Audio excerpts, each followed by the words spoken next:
Queridas amigas y amigos, bienvenidos a bienvenidosvenezolanos.com. Estamos desde los estudios de la Florida Global University y hoy vamos a tener un programa bastante interesante. Resulta que la situación que se está viviendo en Bolivia es muy, pero muy significativa para todo el continente americano, sobre todo, desde luego, para Hispanoamérica.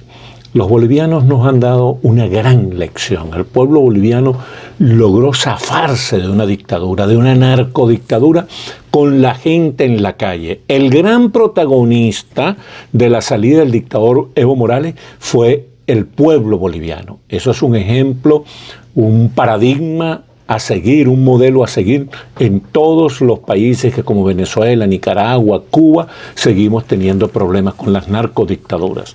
Para conversar sobre este asunto de cómo Bolivia se levantó y se está convirtiendo en un país que va a rescatar su democracia ultrajada por el neocomunismo, hemos invitado a un boliviano muy emblemático, muy representativo, un hombre que ha sido un servidor público muy destacado en Bolivia, el doctor Guido Áñez. Guido ha sido presidente municipal, o sea, alcalde de Santa Cruz, prefecto, o sea, gobernador del departamento de Santa Cruz, ministro de Agricultura y hasta presidente de la Cámara de Diputados. Bienvenido, mi querido Guido. Gracias, Alexis, muy amable. Un gusto estar con vos. ¿Qué pasó en Bolivia? ¿Cómo logró el pueblo boliviano salir de esa dictadura que parecía invencible? Mira, hay dos fraudes electorales que elevaron la atención del pueblo. El primero fue el 2016, cuando perdió las elecciones Evo Morales con reconocimiento oficial de la Corte y no respetó los resultados electorales. Y el 2019, donde ya entre el 2016 y el 2019 cambió la Corte Electoral, aseguró actores que sean totalmente fieles y leales a él, y lo que hizo fue asegurar un fraude electoral escandaloso.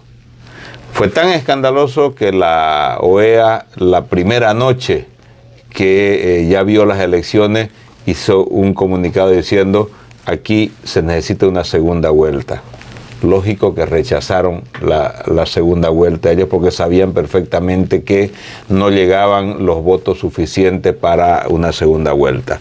Después de eso, la gente dijo: no vamos a segunda vuelta, vamos a la anulación de las elecciones. También la rechazó el gobierno. 21 días de paro para un país, digamos, productivo, mediterráneo, que tiene sus complejidades en torno al tema económico. Eso es lo admirable. Es decir, todo mundo. Lo admirable de la población boliviana. Yo conversaba se mantuvo firme. No se rindió. No se rindió. Y es más, aún cuando se fue el dictador, la gente seguía en la calle diciendo: hay que posesionar y garantizar la continuidad constitucional. O sea, la gente, yo diría, hizo lo que tenía que hacer en términos de luchar por su libertad. Todavía sigue, porque el gran problema de estos dictadores es que menosprecian a la población, menosprecian a las clases medias, menosprecian al empresariado, a los sectores que tienen, yo diría, una vida relativamente holgada, pensando de que no van a salir a luchar. Y en Bolivia la gente salió a luchar. La juventud salió porque veía, y discúlpame, Alexis, el ejemplo de la migración de Venezuela, veían lo que significaba la miseria en la que vive la juventud en Cuba, veían lo que era la represión en Nicaragua. Entonces dijeron: nosotros no queremos vivir aquí. Y la gente dijo, así como ellos dicen victoria o muerte, la gente dijo: esta es nuestra oportunidad.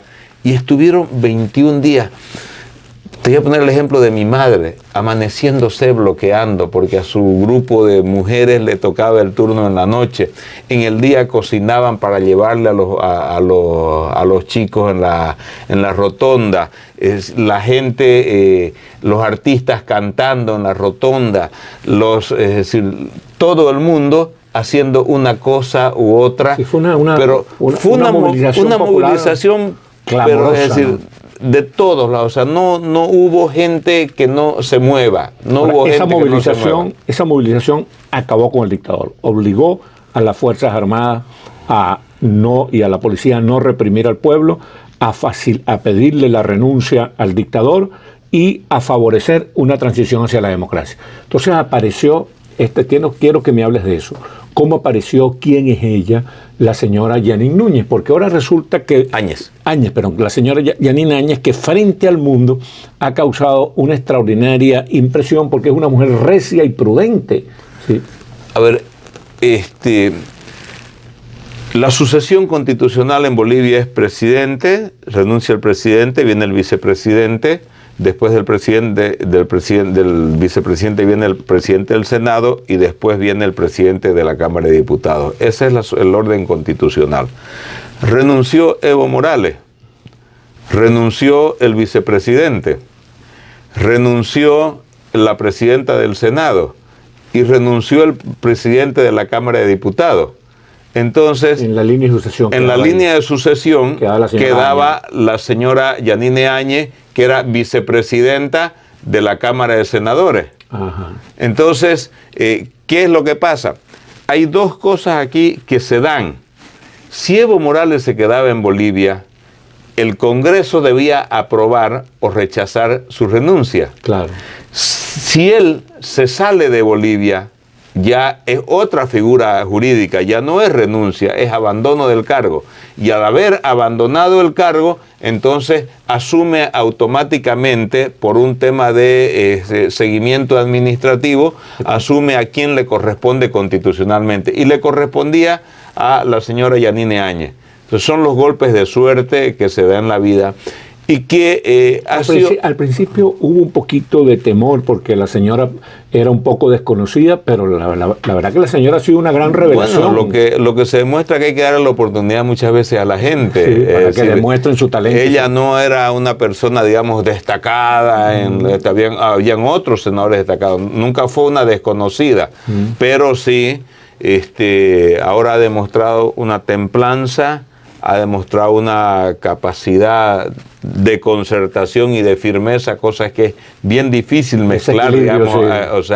Ese equilibrio, y eso ha hecho de que el proceso de transición democrática, a pesar que tiene un Congreso con 2/3 en contra, porque el Congreso es el que del año 2014, entonces ha sido muy, muy buena revelación política, ha sido elegida el personaje del año por la prensa boliviana. Sí, señor, y merece incluso por la prensa internacional un reconocimiento porque la señora es realmente un modelo de mujer talentosa, de criterio político, muy recia, muy recia.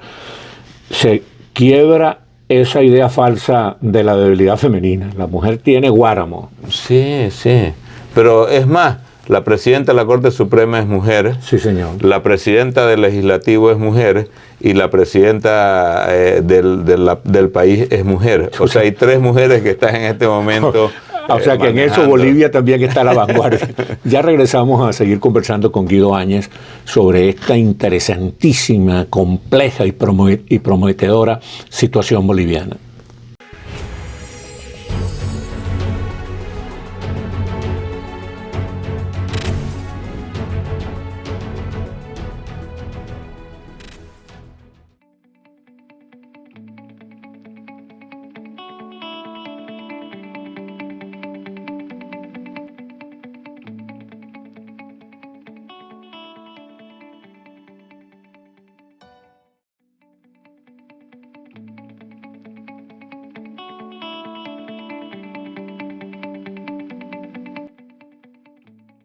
Queridas amigas y amigos, aquí seguimos en bienvenidosvenezolanos.com desde los estudios de la Florida Global University conversando sobre Bolivia con Guido Áñez, un abogado y político y servidor público de mucha jerarquía, mucha capacidad, muy emblemático pues de Bolivia, un hombre que ha estado exilado aquí con un equipo de bolivianos de primera aquí en el exilio, Guido Áñez, Mario Bruno, Carlos Sánchez Berzaín, el almirante Justiniano, que Marco Justiniano, que es un hombre de calidad, y que en combinación con Branko Marinkovic, exiliado en Brasil, y en combinación con la gente que luchaba dentro de Bolivia, Óscar Ortiz Antelo, Camacho, ¿cómo que? Luis Fernando. Luis Fernando Camacho, el presidente del Comité Cívico de Santa Cruz, es decir, a los presos políticos como el gobernador de Pando, el señor Fernández, es decir, Tuto Quiroga, es decir, mucha gente allá fajada en Bolivia junto con los que estaban fuera por el rescate de la libertad y de la democracia, ultrajada por la narcodictadura de Evo Morales y de alguien que se ha dicho, y yo lo he dicho en mis artículos, que era como una especie de titiritero, el hombre que controlaba a Evo Morales bajo la conducción él mismo de Cuba, que era el señor Álvaro García Linera. Entonces, bien, en este momento ya Bolivia va bien encaminada, se van a organizar unas elecciones, se va a hacer una transición pacífica hacia la democracia. Bolivia es un país que va a ser muy protagonista de las expectativas mundiales durante este año de 2020 y en este momento ha habido una confusión en las relaciones con México y Argentina por la protección al narcodictador del gobierno de Andrés Manuel López Obrador en México y el gobierno del presidente Alberto Fernández en Bolivia. Vamos a analizar con Guido Áñez, que maneja muy bien estas cosas, cómo ha sido ese asunto de la relación con los dos países. México. A ver, México envía un avión el 11 de noviembre a recoger a Evo Morales. Ese avión lo trae a Evo hasta México. Inmediatamente le conceden el refugio, o sea, el asilo. De ahí hace unas declaraciones Evo Morales, que fueron unas declaraciones desastrosas. Altisonantes, sí. Pidiendo que no entren alimentos a las ciudades, que se bloqueen las ciudades, que no dejen entrar. Entonces ahí se producen enfrentamientos entre las fuerzas del orden y los manifestantes del ala más violenta y radical del MAS. Que es el ala cocalera, pues el ala cocalera, digamos, ¿no? Y el ala que tiene mucho contacto con el MRTA del Perú, con Sendero Luminoso del Perú, que se refugiaba en el Alto con la FARC. Con la narcoguerrilla colombiana. Sí, o sea, con la FARC. Pero en el Alto principalmente es MRTA y Sendero Luminoso, porque no te olvides de que el ex vicepresidente de Evo era del EGTK, del Ejército Guerrillero Tupac Katari, y estuvo preso por terrorismo.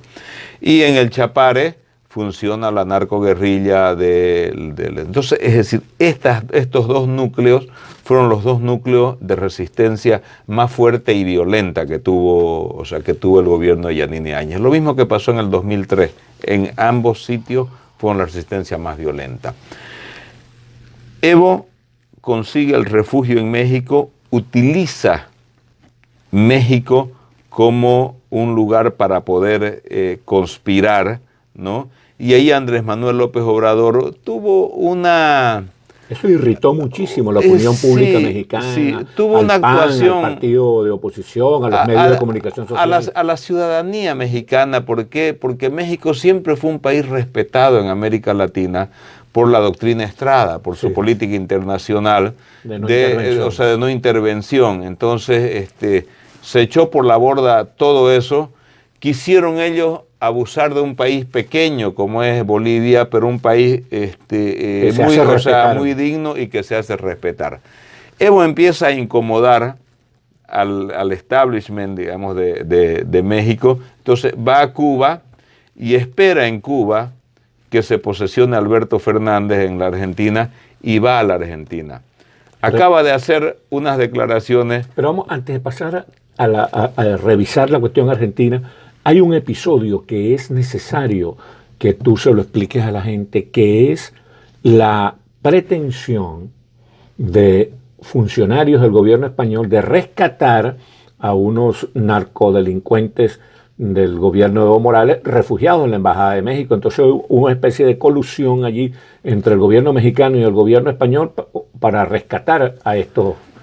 Claro, lo que pasa es que se han refugiado en la embajada mexicana a raíz de que le dieron el asilo a Evo varios exministros de Evo.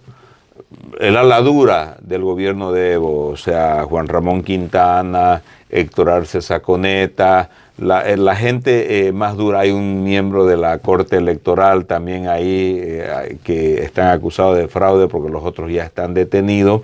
Entonces, quisieron hacer una especie de operación rescate, pero burda. Muy ramplona. O sea, muy burda, muy absurda, ¿no? Encapuchados a mediodía, digamos, eso friccionó las relaciones con España. Y que lastimó, ¿no?, muchísimo la seriedad y la imagen de credibilidad de España. Pues. Sí, se expulsó, digamos, al encargado de negocios de España, a 2 diplomáticos más, y se expulsaron a las 6 personas que eran del GEO, que es el grupo de élite de la policía española que es especializada en rescate y ahí lo más de alto nivel. Fíjate, ¿no?, una cuestión sumamente interesante, que quien actuó como vigilante fue la gente. La gente, los ciudadanos fueron los que denunciaron eso y los que se opusieron. Sí, pero no, o sea, no los que lo denunciaron, los que tomaron las filmaciones, los que hicieron. Pero es más, en este momento en la Embajada de México hacen vigilia permanente. Todos los vecinos se juntan y hacen vigilia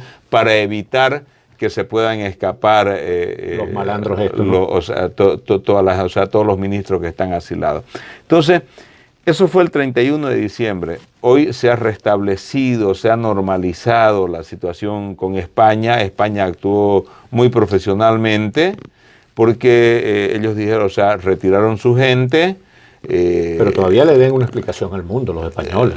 El gobierno del señor Pedro Sánchez, porque ahí hay una colusión, una especie de combinación entre Evo Morales y el vicepresidente de España, el señor Pablo Iglesias, ¿no? Sí, pero digamos, es decir, España actuó decentemente, distinto a Andrés Manuel López Obrador, que nunca admitió, España admitió la situación, no dio una explicación, si querés, pero retiró a la gente, dijeron de que el gobierno no estaba enterado de esa situación. Sí, tiene razón. Se bajó la tensión entre Bolivia y España, y es importante porque nos permite a los latinos, nuestra puerta de ingreso a la Comunidad Europea es España. Entonces nos interesaba también. Estamos muy preocupados por la situación española, pero ojalá que la preocupación nuestra sea injustificada. Pero fíjate tú, pasemos a Argentina. El señor Alberto Fernández, me han dicho, esta mañana estuve hablando con gente argentina, algunos analistas argentinos que viven aquí en Florida, y me estuvieron diciendo que el señor Alberto Fernández está muy preocupado por esa declaración estúpida que dio Evo Morales llamando a crear milicias armadas, que una persona refugiada en un país no puede desde ese país te estar llamando a crear milicias armadas contra otro país con el cual Argentina tiene relaciones. O sea que es una situación totalmente disparatada. Sí, no es estúpida la relación. Evo siempre ha sido un hombre violento. Lo que pasa es que él ha vendido una situación de pacificación para venderse al mundo e ingresar al mundo, entre comillas, como el mejor o el más viable de los dictadores del socialismo del siglo XXI. Para él tiene sentido, ¿no? Pero le quiero decir que para Alberto Fernández es un problema muy grave. Bueno, pero es que él se metió. O sea, si vos te metías a dormir con un perro, vas a amanecer hediondo a perro. Entonces aquí Alberto Fernández le dio toda la cobertura a Evo Morales para que haga lo que quiera. Es más, el canciller el primer día argentino dijo, está prohibido de hacer las declaraciones políticas. Y al otro día salió el ministro de la Presidencia diciendo, no puede hacer declaraciones políticas, el señor Evo Morales. La información que tengo, Guido, es que están tratando de controlarlo para que no le cree problemas en la opinión pública argentina. Bueno, hermano querido. Pero eso es como querer callar un chancho a palo. O sea, va a gritar más. Evo jamás va a ser educado ni respetuoso de la ley. Bueno, pero nuestra gente sí. La señora Yanina Áñez y todos nuestros dirigentes democráticos de Bolivia, que Dios los bendiga. Desde aquí, desde Florida, estamos con ellos.